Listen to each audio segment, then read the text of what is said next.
Hey everyone, Nova here. In today's video, I want to discuss something that's kind of been a hot topic in the Minecraft community. It's the mob vote. I have some strong opinions about this, and I think it's about time we talk about why the current system might be more about popularity than actual substance. So first off, for those of you who might not be in the loop, the mob vote is an event where players get to vote on which new mob they want to see added to Minecraft. On the surface, it sounds like a great way to engage the community and let players have a say in the game's development. But there's a catch. It often turns into a popularity contest. The main issue that I have with the mob vote is that it seems to prioritize what's popular or trending over what could be genuinely interesting or beneficial for the game. It's like, whatever mob gets the most attention on social media or whichever content creator campaigns the hardest for a particular mob, that's what's get added. I mean, we all remember Dream campaigning for the glow squid, right? That is the primary example everyone points to. This approach can overlook mobs that might have unique or innovative mechanics but don't have the same flashy appeal. Take, for example, the recent mob votes. It often feels like the mobs that win are the ones with the most visual appeal or the ones that have been hyped up by popular YouTubers or streamers. Now, don't get me wrong, there's nothing inherently bad about a mob being popular or cute, but are we really getting the best new additions to the game this way? Are we missing out on more diverse and interesting gameplay possibilities because they don't have the same mass appeal? What worries me about this kind of system is that it can lead to a sort of echo chamber where the same types of ideas get recycled and the game doesn't evolve in truly creative or unexpected ways. Minecraft is a game celebrated for its creativity and diversity, and the mob vote should reflect that. It shouldn't be an opportunity to introduce something new and exciting, not just to see what's gonna get the most popular on Twitter, or should I say X.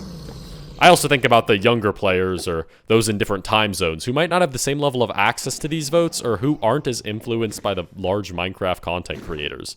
Their voices are just as important, but they're being overshadowed by the louder parts of the community. So what's the solution? Maybe Mojang could curate a more diverse selection of mobs for this vote, ensuring that each option brings something unique to the table. Or perhaps there could be a better way to balance community input with the game designer's vision, making sure that the additions to Minecraft continue to be innovative and interesting for all players. Let's take this to some actual examples, right? So the armadillo won the last mob vote, even though it sucks. Why did people want the armadillo? Because they wanted wolf armor, even though it's like the crappiest implementation of wolf armor possible. Which kind of brings up another problem with the mob votes, that the mobs themselves just are never really that significant.